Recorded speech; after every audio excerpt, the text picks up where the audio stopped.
얼마 전에 우리 교회에 이렇게 사랑방을 제가 들어오는데 거기에 북스토어에 무슨 광고판 같이 붙었는데 응답하라 1972 클럽 뭐 이렇게 돼 있더라고요. 그래서 저는 응답하라 1972 뭐야 이게 도대체 이렇게 생각했습니다. 그리고 교육자 수련회를 가서 비로소 알았어요. 응답하라 1997 이게 TV 유명한 드라마더라고요. 우리 교육자들이 목사님 너무 재밌습니다. 그게 히트를 쳐서 또 응답하라 1994가 또 나왔어요. 근데 나는 하나도 재미가 없더라고. 너무 재미없어서 조금 보다가 근데 왜냐하면 1990년대 20대 30대를 지낸 사람들에게는 너무 그게 와닿는 스토리라 저는 이제 응답하라 1957 뭐 이런 게 나오면은 저는 재밌게 볼 것 같습니다.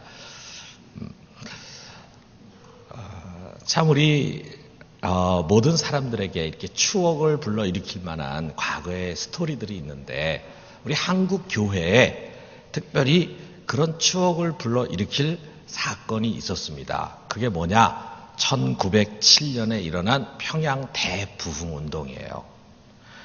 이거는 우리 한국뿐만이 아니라 세계 기독교 교회사의 길이 남을 성령의 강력한 역사입니다. 이런 성령의 강력한 역사가 흔하게 일어나는 것이 아니었고 모든 지역에 다 일어나는 것이 아니었습니다. 우리 교회는 그때의 사건을 늘 그리워합니다. 그리고 그러한 강력한 성령의 역사가 우리 시대에도 반복되기를 갈망합니다. 그래서 이것의 100주년을 맞이했던 지난 2007년에 어게인 1907 이거를 외치면서 많은 집회가 열렸어요. 또 어게인 1907이라는 복음송도 나왔습니다. 그리고 지금도 집회 때마다 어게인 1907을 부르짖습니다. 이 1907년의 성령운동은 회개운동부터 시작된 성결운동이고 그리고 전도운동으로 이어지면서 교회가 다시금 새롭게 거룩해지고 그리고 많은 사람들에게 전도하다 보니까 교인 수가 많이 늘고 교회들이 많이 세워지면서 선교된 지 얼마 되지 않았던 우리 한국 교회가 한국 사회의 뿌리를 견고하게 내리는 결정적인 계기가 되었습니다. 그러나 다른 한편으로 보면은 이러한 부흥운동은 자칫 잘못하면은 당면한 현실로부터 물러서는 그런 몰 역사 운동이 되기가 쉬웠어요. 사실 근간에 성령 운동을 하는 사람들을 보면은 많은 사람들이 이원론적인 신앙에 빠져 있습니다. 그래서 그저 개인 체험 그리고 초월적인 신앙에 몰입을 하면서 역사와 사회의 문제에는 무관심한 신앙을 추구해요. 또 그런 현상들이 나타나고 뭐 능력이 있는 것처럼 보이니까 그런데 사람들이 많이 몰립니다. 그리고 그 안에서 신앙을 배운 사람들은 다 그런 사람들이 됩니다. 몰 역사적인 사람들이 돼요. 우리 사회 현실에 관심 없고 무책임한 사람들이 돼요. 그런 사람들을 자꾸만 양산해 가요. 이 잘못된 성령운동입니다. 그런데 우리 대부흥운동을 경험한 우리 한국 교회를 이렇게 한쪽으로만 흘러가지 않도록 균형이 잡히도록 이끈 그런 중요한 사건이 있었는데 그게 뭐냐? 바로 1919년에 일어난 3.1운동입니다. 어저께 우리가 95주년을 맞이했습니다.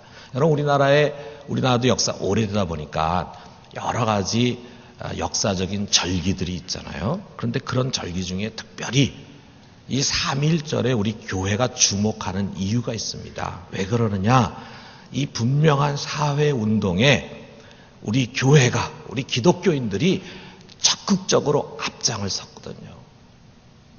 그래서 훌륭한 믿음의 전통을 만들었거든요. 이 만세운동은 어느 특정한 지역에서만 일어난 게 아닙니다. 전국적으로 일어난 운동이에요. 그런데 뭐든지 운동을 하고 이렇게 할 때 이게 특별히 비밀리에 해야 됐잖아요. 경찰이 알면 안 되니까 비밀리에 하려면 장소가 필요했잖아요. 태극기도 몰래 제작하고 뭐 삐라도 몰래 제작하고 나눠주고 배부하고 할 그런 장소가 필요했는데 뭐가 제일 좋았겠어요? 교회가 제일 좋았다 이거죠. 그래서 전국에 흩어져 있는 교회들이 바로 이 3.1 운동의 중요한 거점 역할을 하다 보니까 또 교인들이 적극적으로 여기에 동참을 했습니다. 그러다 보니까 이 3.1운동이 실패로 돌아간 다음에 많은 교회들이 회파가 됐습니다.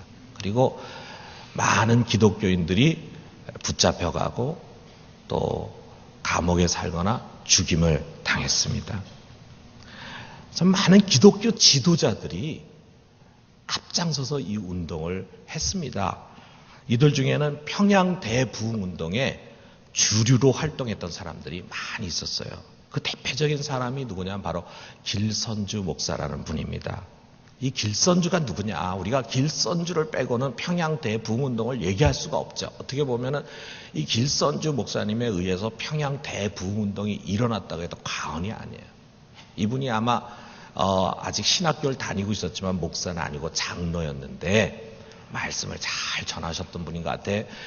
1907년에 장대현 교회에 1000명이 넘는 회중들이 모여 있는데 뭔가 싸늘하고 은혜가 임하지 않는 것 같은 느낌이 듭니다. 그러자 길선주 목사님이 일어서서 자기의 죄를 고백했어요. 자기 친구가 죽으면서 그 부인에게 전달해 달라고 맡긴 돈이 있었는데 그 돈 중에서 약 100달러, 지금으로 한 10만 원 정도 해당되는 돈을 인마이 포켓한 거라. 그리고 나머지만 그 부인에게 준 거예요. 그거를 자기가 회개를 했습니다. 내가 장로로서, 신학을 공부하는 자로서 너무나 부끄럽습니다 하면서 자기의 죄를 오픈해가지고 이야기를 하니까 그게 계기가 돼가지고 너도 나도 막 자기의 죄를 고백하면서 회개 운동이 되면서 성령의 강력한 역사가 이제 임했다 이거죠. 그리고 3년 뒤인 1910년에 제4회 노회가 열렸대. 노회가 하나밖에 없어서 아직 총회가 없었습니다. 우리나라에 노회가 열렸는데 여기서 그는 100만 구령 운동을 제창했어요. 100만 명의 영혼을 주님께 돌려드려야 된다. 우리 조선 사람 100만 명을 전도하자 해가지고 그야말로 전도의 열정을 온 교회에 불러일으켰습니다. 이렇게 부흥운동의 주역이면서 영혼 구원을 부르짖었던 길선주 목사님은 몰 역사적인 부흥 강사가 아니었습니다. 그는 이미 1897년에 세례를 받았는데 그 세례를 받으면서 우리가 잘 아는 안창호 선생님과 함께 평양의 독립협회 평양지부를 조직해가지고 독립운동을 열심히 했습니다. 그래서 이 사람이 일본 경찰의 헌병대 블랙리스트에 올라갔어요. 요주의 인물. 그러다가 평양 부흥운동 5년 뒤인 1912년에 무슨 사건이 일어났냐면 그 당시에 총독을 암살하려 한다라고 모함해가지고 뒤집어 씌워가지고 그 당시에 좀 이게 블랙리스트에 올랐던 독립운동을 했던 105명을 구속하는 사건이 있었고 그걸 105인 사건이라고 합니다. 총독을 암살하려 하지도 않았어요. 그런데 총독을 암살을 했다라고 거짓으로 사건을 만들어가지고 이 105명 되는 사람들을 다 대부분 기독교인들이었고 그리고 그 사람들은 블랙리스트에 올랐던 사람들인데 그 중에 우리 길선주 목사님이 포함되어 있어서 옥고를 치러했습니다.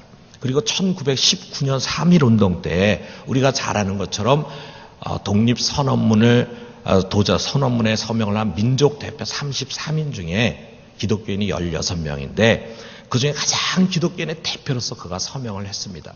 제일 앞에 손벽이 선생님, 천도교인 손벽이 선생님이 나와 있고 그 다음 서열로 길선주 목사님이 있었어요. 이것으로 인해서 또 우리 길 목사님은 2년 동안 또 감옥에서 옥고를 치러야 했습니다. 그러니까 이 길선주 목사에게 있어서 성령 충만이라고 하는 것은 그냥 내면화된 신앙에만 머문 것이 아닙니다. 그리고 현실과 유리된 무슨 신비한 초월 체험을 갈구하는 그런 것도 아니었어요. 그리고 그저 자기 주변만을 정화시키는 그런 개인 윤리 운동에만 국한된 것이 아니었습니다.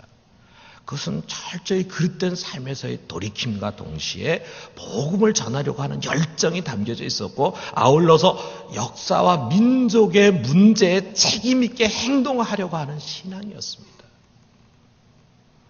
여러분 이게 진짜 진정한 성령 충만이고 이게 진정한 하나님 나라 운동입니다. 그러므로 정말 구원받은 사람, 예수 그리스도를 통해서 하나님의 은혜를 체험한 사람이라고 한다면 역사에서 도피해서는 안 됩니다. 역사 앞에 서야 합니다. 교회 생활, 개인 윤리 차원에만 머무는 것이 아니라 사회 구조적인 문제까지 나아가야 합니다. 성경의 가르침도 그런가? 우리가 길선주 목사님 얘기만 하지 말고 정말 성경이 그런가 우리가 한번 봐요. 오늘 우리가 읽은 이 성경을 봐요.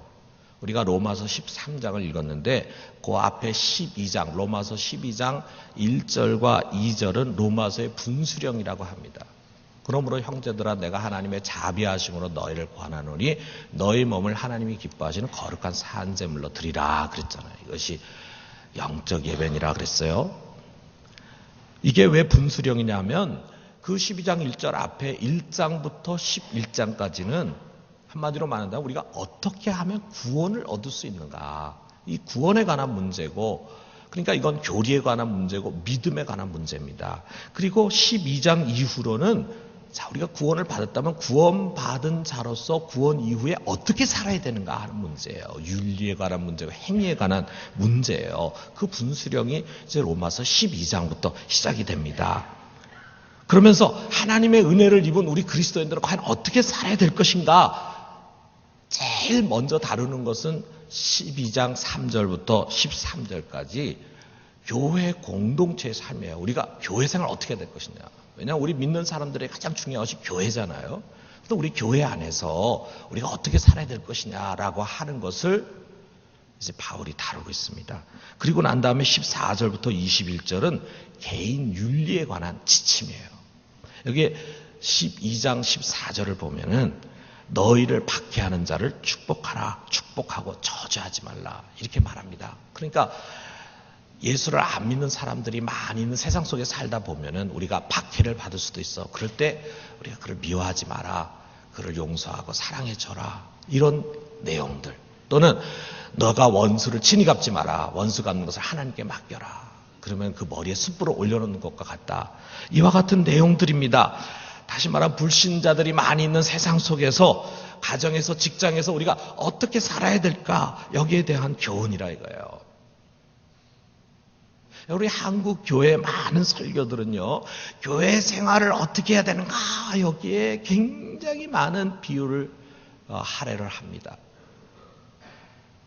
그리고 그 다음에 이제 종종 우리 개인 윤리에 관한 이야기를 하죠. 가정에서 부부 생활을 어떻게 할 것인가, 자녀 교육 어떻게 할 것인가, 또 직장에서 안 믿는 사람들과 어떻게 할 것인가, 이런 이야기들 하죠. 이런 것도 소홀히 하는 그런 사람들도 있겠지만 여기까지는 이야기합니다. 그러나 로마서는 여기서 끝이 나지 않습니다. 13장으로 넘어가면서 우리 그리스도인들이 구원받은 자로서 어떻게 살아야 할 것인가 할 때 교회 생활뿐만이 아니라 또 개인 윤리뿐만이 아니라 그 다음엔 국가에 대해서 우리가 어떻게 해야 될 것인가 하는 것을 말해주고 있어요. 이 국가의 문제라고 하는 것은 개인 윤리 차원이 아닙니다. 이것은 사회 구조적인 문제입니다. 다시 말해서 성경은 우리가 이 사회 구조적인 문제 앞에서 어떻게 책임 있게 행동할 것인가라고 하는 것을 이야기하고 있다 이거예요. 여러분 3.1운동은 개인 윤리 운동이 아니잖아요. 일본이 우리를 박해한 사람들이에요. 우리 원수예요. 그런데 우리가 원수를 갚으려고 하지 말고 그 원수 갚는 거 하나님께 맡기면서 비록 원수라 할지라도 우리를 핍박하는 자라 할지라도 그들을 사랑하고 그들을 위해서 기도해라. 이것이 성경의 가르침입니다. 우리는 세상에서 살 때 우리를 미워하고 우리를 힘들게 하는 사람 만나면은 내가 그를 원수를 갚고 그리고 악으로 대응하려고 하지 말고 그를 끝까지 그리스도의 사랑으로 품어주고 용서해 주려고 해야 합니다. 이것이 성경이 우리에게 가르치는 우리 그리스도인의 삶의 올바른 계명이에요. 그런데 일본 사람들을 사랑으로 친절히 대하는 것과 그들이 우리를 괴롭힘에도 불구하고 우리가 인내를 가지고 참는 것과 일제에 저항해서 독립운동을 하는 것은 다르다 이거죠. 이들은 불법적으로 우리 조선의 주권을 빼앗았습니다. 강탈했습니다. 그리고 무력으로 우리 민족을, 우리 백성들을 착취하는 불의한 정권입니다. 그렇기 때문에 이 불법적이고 불의한 통치에 대해서 비폭력적으로 저항하고 그리고 독립을 선포하는 것은 정당한 것입니다. 일본 사람들은 그것을 죄라고 말하고 반역이라고 말할지 모르지만 그러나 우리 민족이 비폭력 저항운동을 하고 그리고 독립을 선포한 것은 정당한 것입니다. 여러분 그렇게 믿으십니까? 누가 이거에 대해서 의문을 제기하겠어요? 여기 앉아있는 우리 중에서 그거 우리 잘못한 거다. 왜 우리가 일제 지배에 순응하지 않고 저항하고 항거하고 그렇게 했냐. 더더구나 그리스도인들이 왜 그런 문제를 가지고 교회 문제만 가지고 이야기를 하지 왜 그런 문제를 가지고 데모를 하고 만세운동을 하고 이런 데 앞장섰냐. 이거 잘못된 거다. 이렇게 얘기할 사람 우리 중에 아무도 없습니다. 여러분 우리 모두가 이 3.1 운동을 정말 정당하다고 생각하고 뿐만 아니라 이 운동에 우리 기독교가 제일 앞장섰다고 하는 사실을 자랑스럽게 생각할진데 구원받은 자 하나님 나라의 백성된 자들이 자기가 속한 국가의 사회 구조적인 문제, 정치 문제에 무관심하고 무책임한 것이 올바른 신앙이 아님을 누가 부인하겠습니까? 그것은 올바른 것이 아닙니다. 여러분 우리가 왜 우리가 속한 국가의 문제에 관심을 가지고 책임을 가지고 함께 동참해야 하냐면은 다른 이유가 아니에요. 그 국가 권력의 근원이 자연 발생적인 것도 아니고 사람들에 의해서 만들어진 것이 아니라 하나님으로부터 왔기 때문이에요. 우리가 믿는 하나님이 이 국가를 세웠기 때문이에요. 여러분 국가의 핵심이 뭡니까? 주권 아닙니까? 통치권 아닙니까? 우리가 백성들이 선거해가지고 선출된 대통령에게 나라를 다스릴 통치권을 부여합니다. 그의 리더십 아래서 정부가 내린 결정이라든지 또는 우리가 뽑은 국회의원들에 의해서 결정된 법과 제도는요. 공권력을 갖고 있어요. 갖고 있어야 합니다. 그래야 나라가 되는 거죠. 그렇다면 이 공권력, 이 권력이라고 하는 것이 어디서 나온 것인가? 국민에게서 나왔다라고도 할 수 있겠죠. 또 우리 사람들의 자율적인 계약에 의해서 세워진 것이다라고도 할 수 있겠죠. 그러나 세상 사람들은 거기까지만 이야기하겠지만 우리는 더 근본적인 근원을 말할 수 있습니다. 성경이 그렇게 가르쳐주고 있어요. 그 뭐냐? 우리 하나님으로부터 그 모든 공권력이 왔다 이거죠. 여기 1절부터 2절을 우리 같이 한번 읽어봅시다. 각 사람은 위에 있는 권세들에게 복종하라. 권세는 하나님으로부터 나지 않음이 없나니 모든 권세는 다 하나님께서 정하신 바라. 그러므로 권세를 거스르는 자는 하나님의 명을 거스림이니 거스르는 자들은 심판을 자취하리라. 하나님이 그 다스리는 권세를 허락하셨다 이거예요. 다시 말하면은 국가는 저절로 세워지고 사람들의 협의하에 만들어진 것이 아니라 물론 그러한 과정을 다 거치지만 근본적으로는 하나님께서 허락하시고 하나님이 세우신 기관이라 이거예요. 하나님 세우신 공동체입니다. 그렇기 때문에 하나님은 교회 공동체의 머리일 뿐만 아니라 이 세상의 국가 공동체의 주권자이십니다. 그러므로 그 하나님을 믿는 신앙을 가진 사람들은 누구보다도 그 하나님에 의해서 주어진 국가의 권력을 존중해야 돼요. 그리고 거기에 복종할 줄 알아야 돼요. 나라가 합법적으로 세운 법이라든지 또는 제도가 있습니다. 그리고 권력자에게 주어진 권력이 있어요. 우리가 이거 존중해야 돼요. 그것이 나에게 불편한 것이건 또는 나에게 손해를 끼치는 것이건 나 중심으로 생각하는 것이 아니라 우리는 그 모든 법과 제도와 권력의 배후에 그것을 허락하신 하나님을 경외함으로 누구보다도 우리는 순종할 줄 알아야 돼요. 그것을 잘 지켜야 돼요.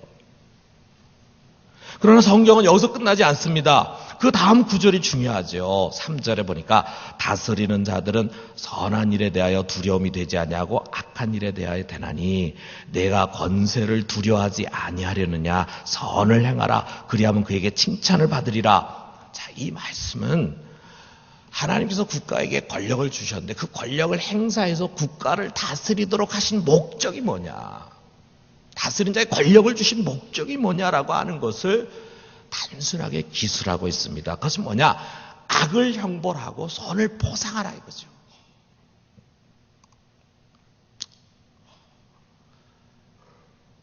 이 세상에 죄가 만연한 세상에는 악이 있게 마련이고 악을 행하는 자가 있기 마련이에요. 이런 사람 그냥 놔두면은 세상이 질서가 유지될 수 없습니다. 그러니까 하나님께서 국가를 세우고 국가의 통치자에게 권력을 주어서 그러한 자들, 악한 자들을 형벌하게 해가지고 사람들로 하여금 이게 죄를 지으면은 저렇게 무서운 벌을 받는구나.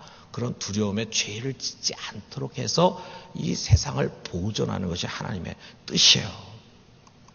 그렇기 때문에 통치자라든지 또는 정치인들은 누구냐?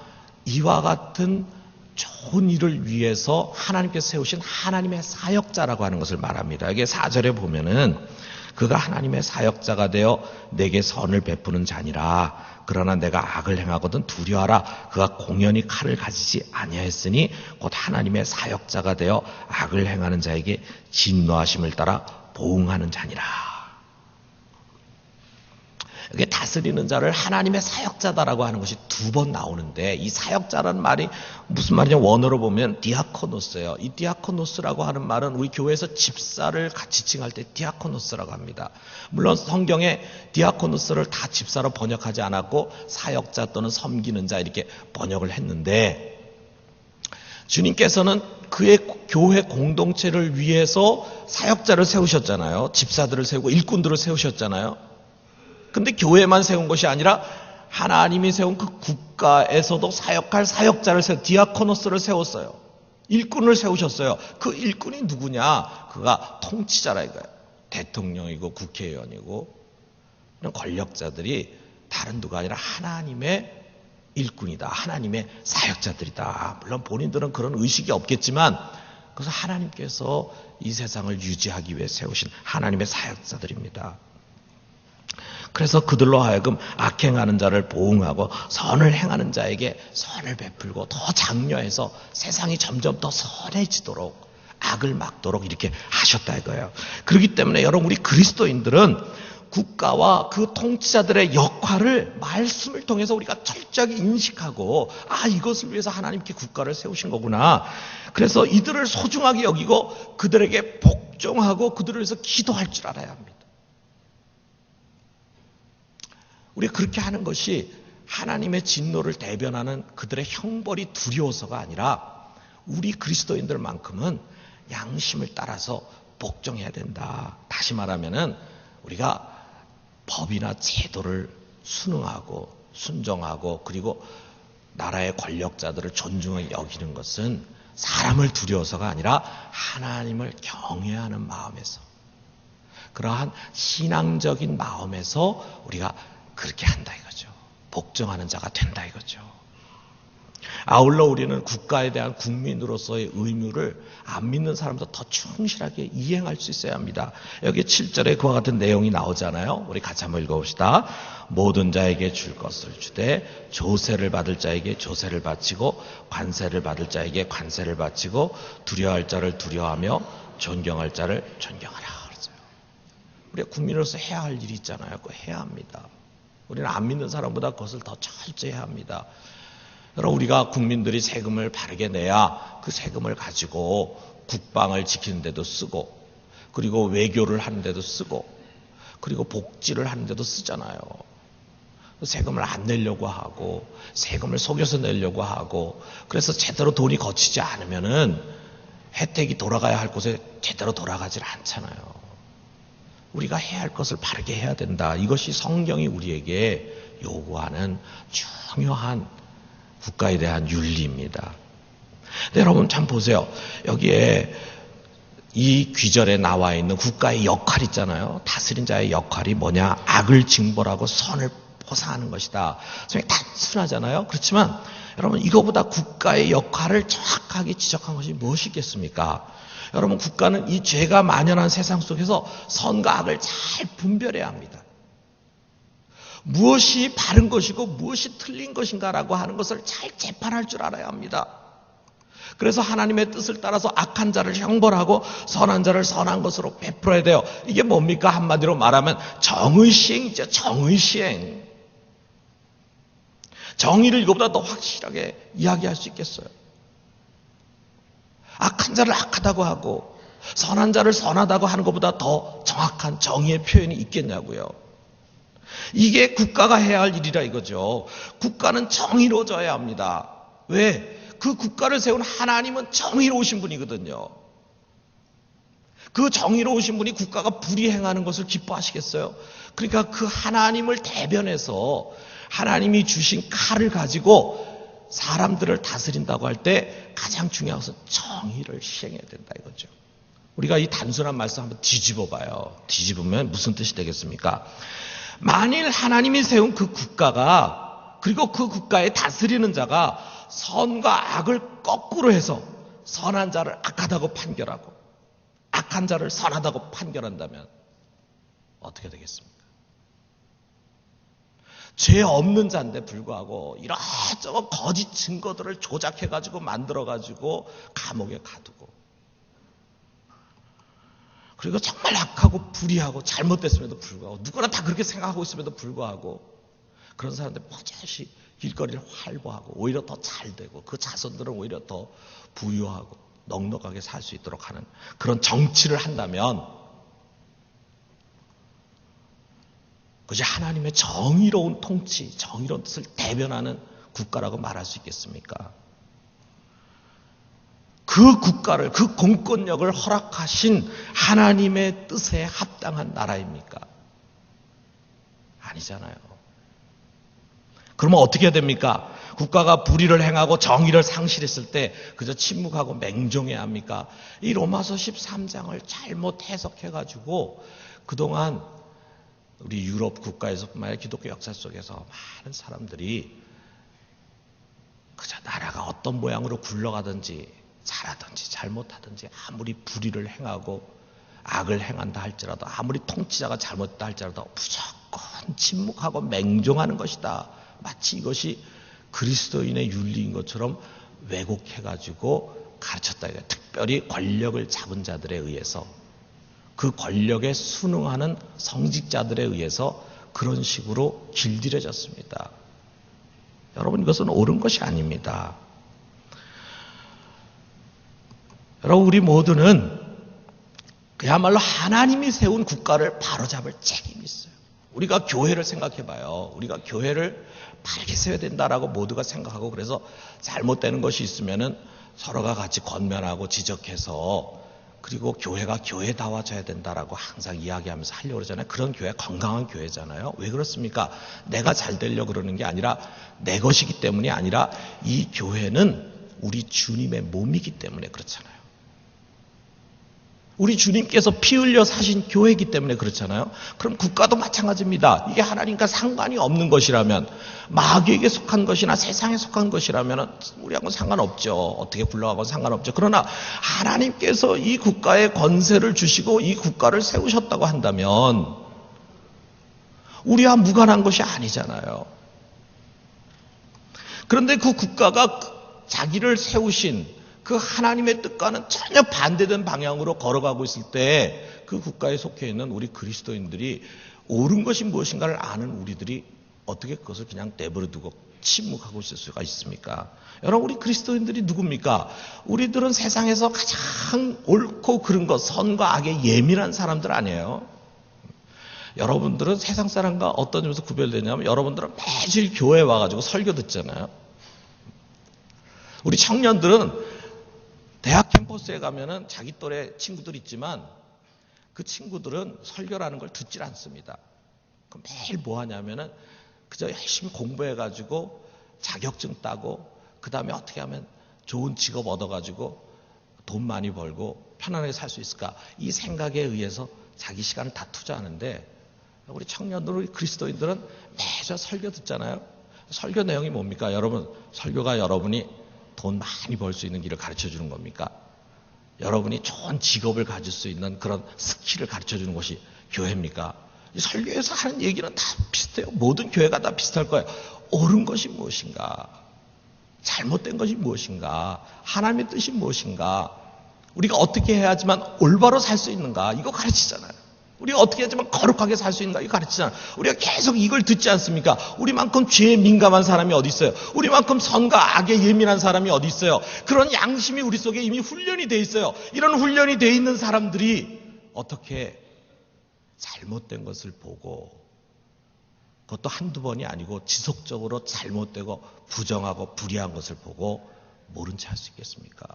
우리 양심이 그것을 옳다고 말할 수 있습니까?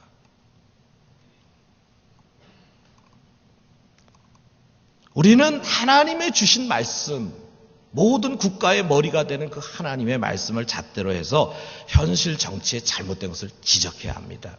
이것이 바로 우리 그리스도인들의 예언적인 사명이에요. 하나님과 국가 통치를 무관한 것으로 생각하지 말고 국가의 권력이 자기를 세우신 하나님의 정의를 실현해 가도록 강청하는 것입니다. 강청해야 합니다. 그리고 이런 모든 예언자적인 행위는 사랑으로 실천이 돼야 돼요. 여기 뒤에 우리가 안 읽었지만 우린 7절까지 읽었는데 8절부터 10절의 말씀은 사랑에 관한 이야기예요. 모든 율법의 완성은 사랑이다. 사랑으로 행해야 된다. 여러분, 우리는 세상 사람들처럼 이런 예언자적 사명을 갖고 할 때 어떤 미움이라든지 또는 분파주의라든지 폭력이라든지 사사로운 이익에 근거해서 하는 것이 아닙니다. 오직 사랑해서 하는 거예요. 사랑해서.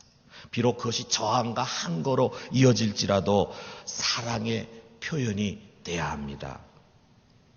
여러분, 우리는 하나님이 허락하신 권세에 복종해야 돼요. 국가의 법과 질서, 공권력에 대한 복종은 우리 그리스도인의 근본 윤리입니다.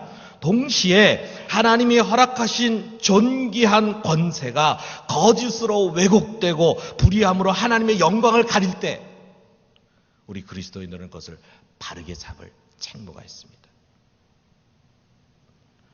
이것이 루터의 이신칭의와는 다르게 하나님의 주권 사상을 가장 중요한 것으로 여겼던 칼빈의 생각이고, 그리고 그 칼빈의 제자였던 존 낙스가 그 생각을 이어받아서 스코틀랜드에서 혁명을 성공합니다. 그리고 1560년에 스코틀랜드 신앙 고백서를 채택해요.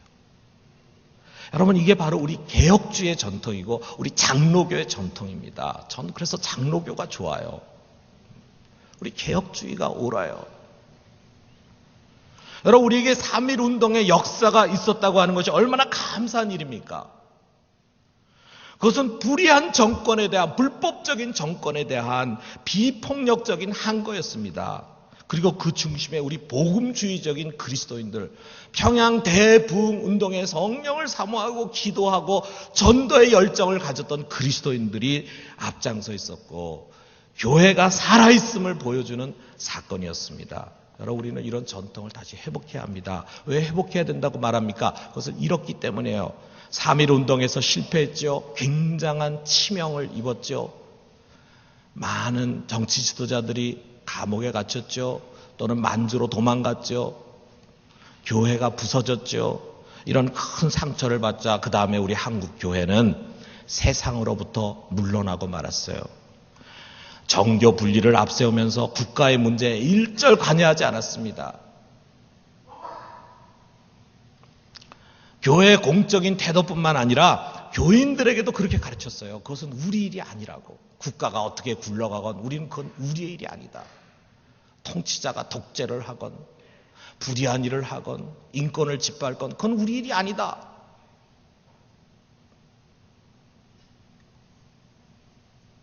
이것은 절대로 옳은 가르침이 아닙니다. 그래서 한국 교인들의 에너지는 영혼 구원, 교회 열심히 섬기고 부흥시키는 일에 집중됐습니다. 그리스도인의 윤리라고 하는 것은 그저 세상 속에서 나름 정직하게 살아가고 남에게 해치지 말고 어려운 사람 구제하고 하는 그런 개인 윤리에 한정이 됐어요. 교회는 사회 역사와는 무관한 집단이 되었습니다.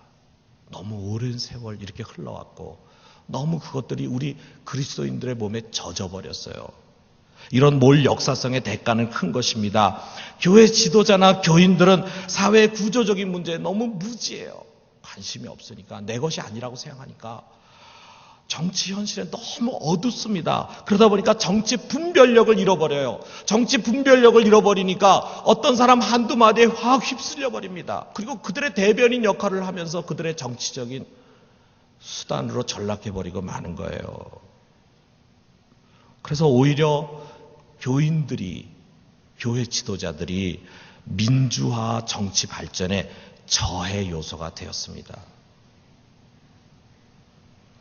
아울러 교회는 자기도 모르게 독재자나 정치인들의 정치 도구가 되고 말았습니다. 그래서 교회 이미지가 추락해요. 그것이 고스란히 전도의 장애 요인이 되는 악순환이 반복되고 말았습니다. 여러분, 우리에게는 언제나 어게인 1907이 필요합니다. 1907년의 대부흥운동, 성령 충만 회개운동, 전도운동, 이것은 계속 돼야 합니다. 그러나 이거 못지않게 우리에게 필요한 것은 어게인 1919입니다. 어게인 1919, 왜 이게 안 나오는지 모르겠어요.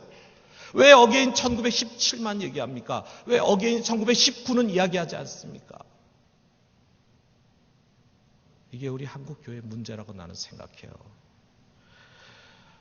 1919 3.1운동이야말로 교회가 교회답다는 것이 무엇인가를 우리에게 보여준 사건입니다. 우리는 이것을 3.1운동 통해서 배워야 합니다. 그리고 그 소중한 전통을 다시 회복하고 이어가야 합니다. 우리 사랑하는 성도들, 특별히 우리 부산중앙교회 성도들은 정말 이 시대에 이런 예언자적인 사명을 잘 감당하는 우리 모두가 되기를 주님의 이름으로 축원합니다.